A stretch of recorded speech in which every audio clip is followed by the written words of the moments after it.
Friends, आज हम पढ़ने वाले हैं ह्यूमन रिप्रोडक्शन 12th का चैप्टर है। ध्यान से पढ़िएगा, इससे बहुत क्वेश्चन आते हैं और बच्चे फंसते हैं। थोड़ा सा ध्यान देंगे तो आपसे क्वेश्चन बन जाएंगे। चलिए स्टार्ट करते हैं।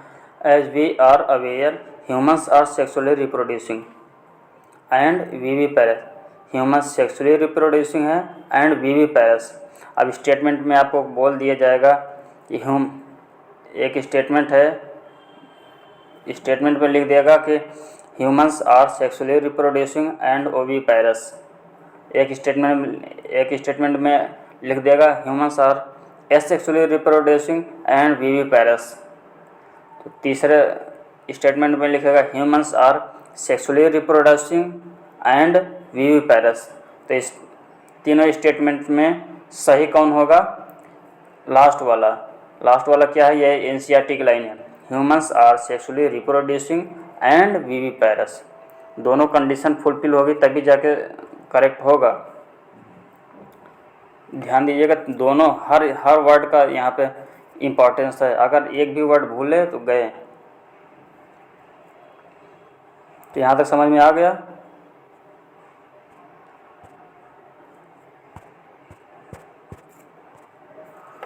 अब नेक्स्ट लाइन देखते हैं, नेक्स्ट सेंटेंस देखते हैं। The reproductive events in human include. क्या क्या इवेंट होते हैं ये बता रहा है यहाँ पे। पहला इवेंट क्या है? गैमेटोजेनेसिस। क्या है? गैमेटोजेनेसिस। गैमेटोजेनेसिस का मतलब क्या है?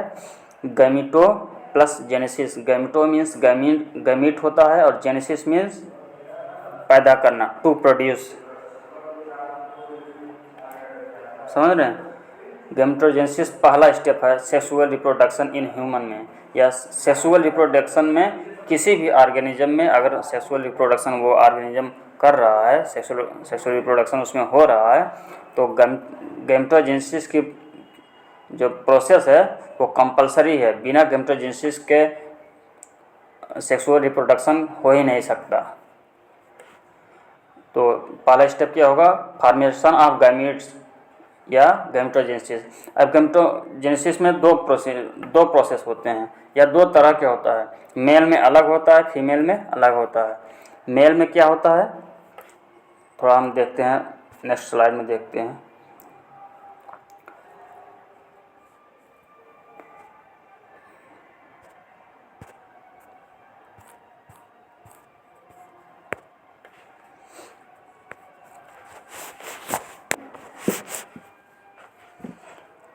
हम देखते हैं गैमेटोजेनेसिस।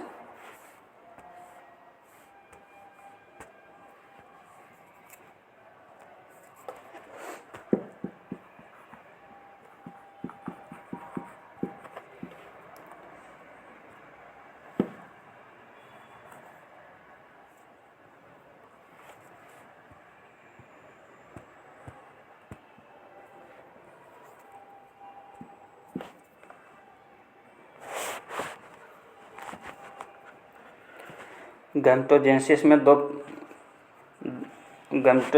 प्रकार की होती है।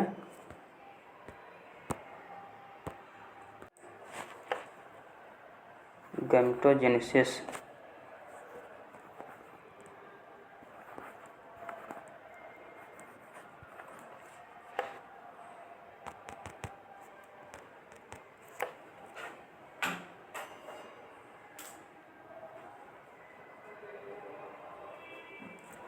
माफ कीजिएगा,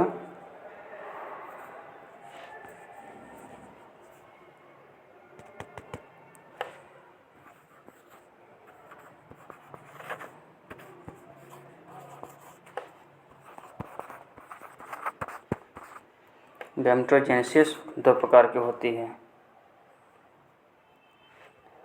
मेल में अलग होती है,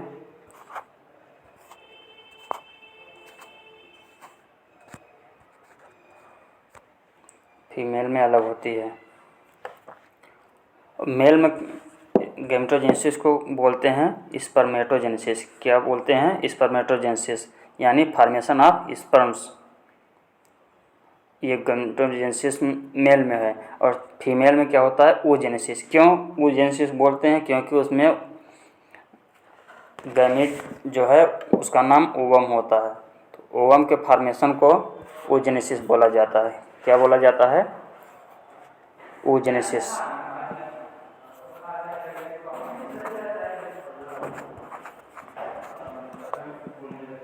oogenesis, फॉर्मेशन ऑफ ओवा इज कॉल्ड oogenesis।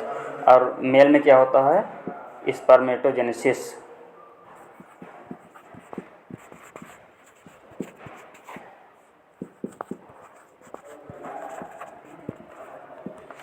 समझ में आया? ये मेल में है स्पर्मेटोजेनेसिस, ये फीमेल में है oogenesis। तो दोनों इवेंट अलग अलग, मतलब मेल में अलग होगा, फीमेल में अलग होगा। दोनों का डेवलपमेंट भी, दोनों का प्रोसेस भी बहुत डिफरेंट है। अब डिफरेंट कैसे है वो बाद में देखा जाएगा, पहले अभी यहाँ पे देखते हैं। तो पहला इवेंट, सबसे क्रूशियल इवेंट, सबसे क्रूशियल नहीं बोलेंगे, सबसे फर्स्ट स्टेप क्या होगा, गैमेटोजेनेसिस यानी फॉर्मेशन ऑफ गैमेट्स। अब सेकंड स्टेप होगा ट्रांसफ़र ऑफ गैमेट्स। क्या होगा, transfer of gametes. Transfer of gamete कहाँ से कहाँ होगा, मेल जो होता है, मेल ह्यूमन वो स्पर्म ट्रांसफ़र करता है फीमेल जेनिटल ट्रैक्ट में। कहाँ पे, जेनिटल ट्रैक्ट में। इस प्रोसेस के क्या बोलते हैं, इंसेमिनेशन। क्या बोलते हैं, इंसेमिनेशन। सेकंड स्टेप क्या हो गया, इंसेमिनेशन। इसके बाद अब देखिए, गैमेटोजेनेसिस हुआ, उसके बाद इंसेमिनेशन हुआ। अब तीसरा स्टेप आ रहा है मिलन, यानी मेल से फीमेल जेनिटल ट्रैक्ट में जब स्पर्म आ जाएगा, वहाँ पे मिलन होगा। किसका किसका, स्पर्म और ओवम का। अब थर्ड स्टेप क्या है, fusion of male and female gametes. Male gamete क्या है, स्पर्म, और फीमेल गैमेट क्या है, ओवम। इसी मिलने की प्रक्रिया को क्या बोलते हैं, fertilisation. Fertilisation is most crucial event in the sexually reproducing organism, या सेक्सुअल रिप्रोडक्शन का मोस्ट क्रूशियल इवेंट है। कौन, फर्टिलाइजेशन। अब फर्टिलाइजेशन तीसरा स्टेप है। पहला क्या था, गैमेटोजेनेसिस, दूसरा क्या है, इंसेमिनेशन, तीसरा क्या है, fertilisation. Fertilisation leading to formation of zygote, यानी मिलने के बाद क्या बनाएंगे, जाइगोट। क्या बनेगा, जाइगोट। अब जाइगोट फॉर्मेशन है, ये रिजल्ट है किसका, फर्टिलाइजेशन का। और जाइगोट को हम क्या बोल सकते हैं, it is the first cell of all sexually reproducing organism which develops into complete body। समझ में आया, zygote is first cell which develops into complete body। Next sentence क्या है, this is followed bye,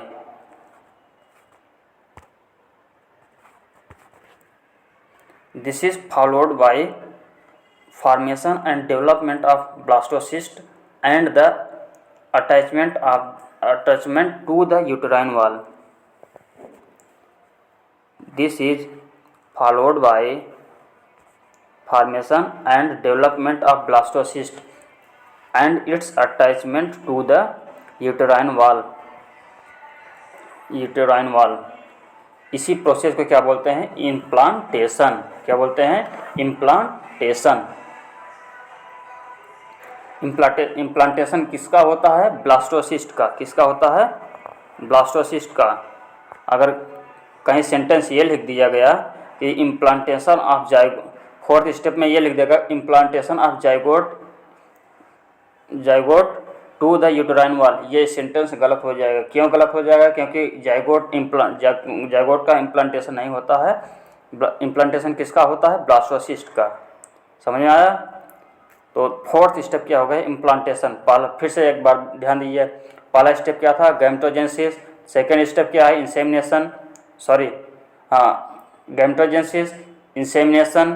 third step क्या है, fertilisation. Fourth क्या है, blastocyst. याद रखिएगा, फोर्थ स्टेप पर हम पहुंच गए हैं, इम्प्लांटेशन, सॉरी, फोर्थ स्टेप क्या है, implantation of blastocyst to the uterine wall. अब फिफ्थ, ये फिफ्थ है, फिफ्थ स्टेप क्या है, एम्ब्रियोनिक डेवलपमेंट। क्या है, अब देखिए, जब ब्लास्टोसिस्ट यूटेराइन वॉल से अटैच हो जाएगा, अटैच होने के बाद उसमें डेवलपमेंट होगा, सेल डिवीजन बहुत तेज होगा।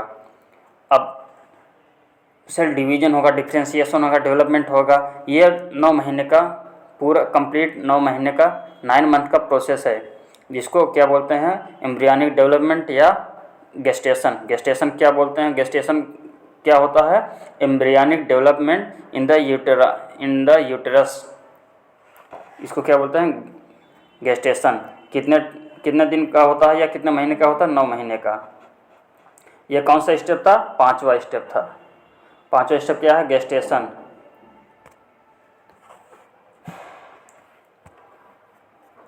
अब नेक्स्ट लाइन क्या लिखा है, अब 7वां स्टेप पर बता रहा है, डिलीवरी ऑफ द बेबी। अभी तक एम्ब्रियो था, अब बेबी हो गया, यानी delivery of the baby is called parturition. 6th step क्या है, पार्चुरेशन। 6th स्टेप क्या है, पार्चुरेशन। अब हम एक बार सभी इवेंट को या स्टेप को देख लेते हैं लिख के, उसके बाद आगे बढ़ते हैं, है ना।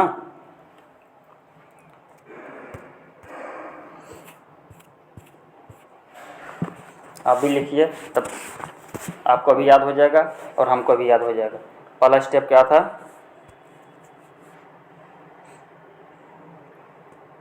पहला स्टेप क्या था,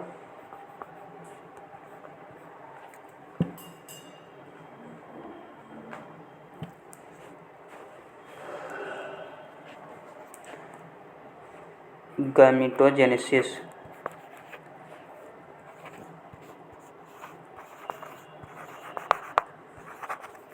दूसरा स्टेप क्या है, इंसेमिनेशन।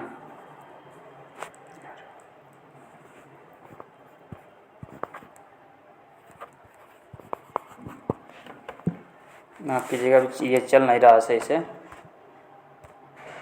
मैं फिर से बता दे रहा हूँ।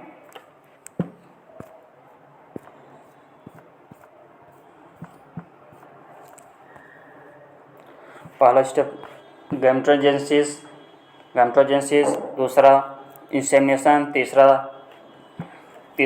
फर्टिलाइजेशन, चौथा फर्टिलाइजेशन के बाद क्या होता है, इम्प्लांटेशन के बाद इम्प्लांटेशन के बाद आएगा गेस्टेशन के बाद पार्चुरेशन। अब नेक्स्ट लाइन क्या लिखा है, you have learned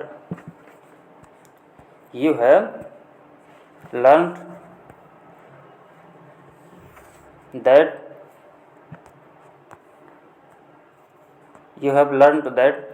these reproductive events occur after puberty।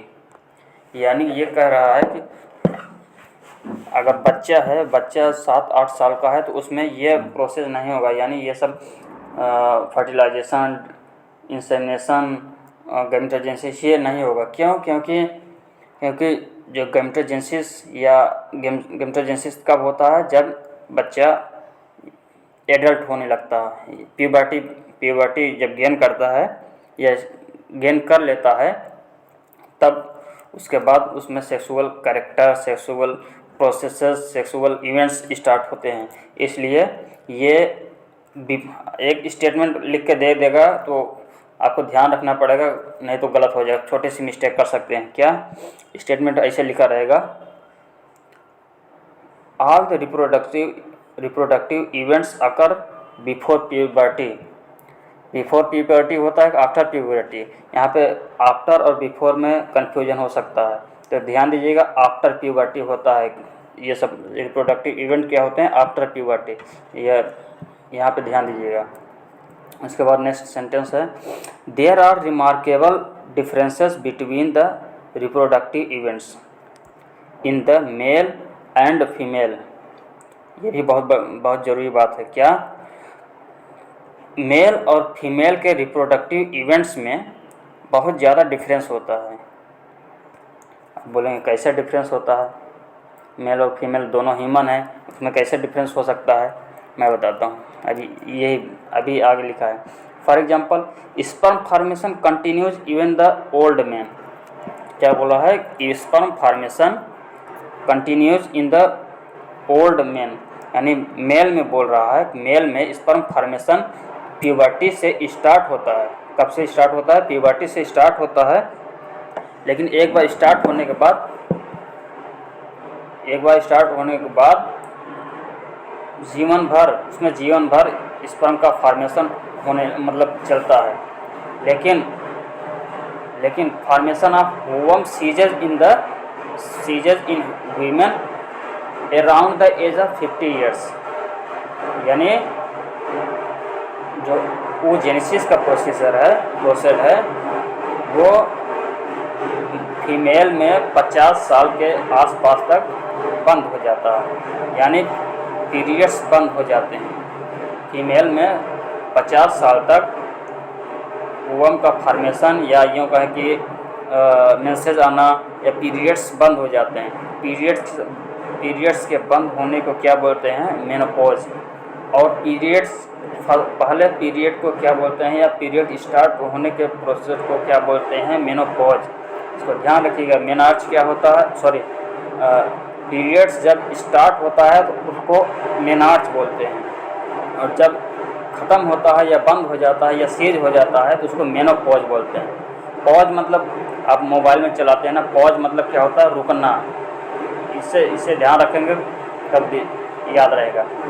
Pause, menopause जो होता है वो रुकना होता है, यानी पीरियड्स का रुकना मेनोपॉज, और पीरियड्स का स्टार्ट होना मेनार्ची। अभी यहाँ लिखा है let us examine the male and female reproductive systems in the human. एक और बात यहाँ पे है कि जो स्पर्म फॉर्मेशन होता है मेल में कब होता है? After puberty. कब होता है? आफ्टर प्यूबर्टी, यानी प्यूबर्टी गेन होने के बाद स्पर्म फॉर्मेशन या गैमेटोजेनेसिस मेल में होता है, बट फीमेल में oogenesis या गैमेटोजेनेसिस फीमेल में बिफोर बर्थ यानी एम्ब्रियोनिक लाइफ में ही गैमेटोजेनेसिस या oogenesis का काम शुरू हो जाता है।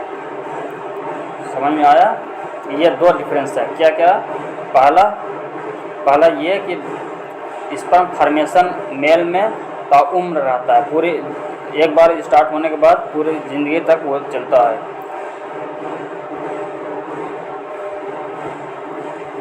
लेकिन जो फीमेल्स होती हैं, फीमेल्स में स्टार्ट तो एम्ब्रियोनिक लाइफ में हो जाता है, लेकिन ख़त्म 50 साल तक, मतलब 50 साल तक पीरियड्स या oogenesis का काम बंद हो जाता है। ये मेन डिफरेंस है।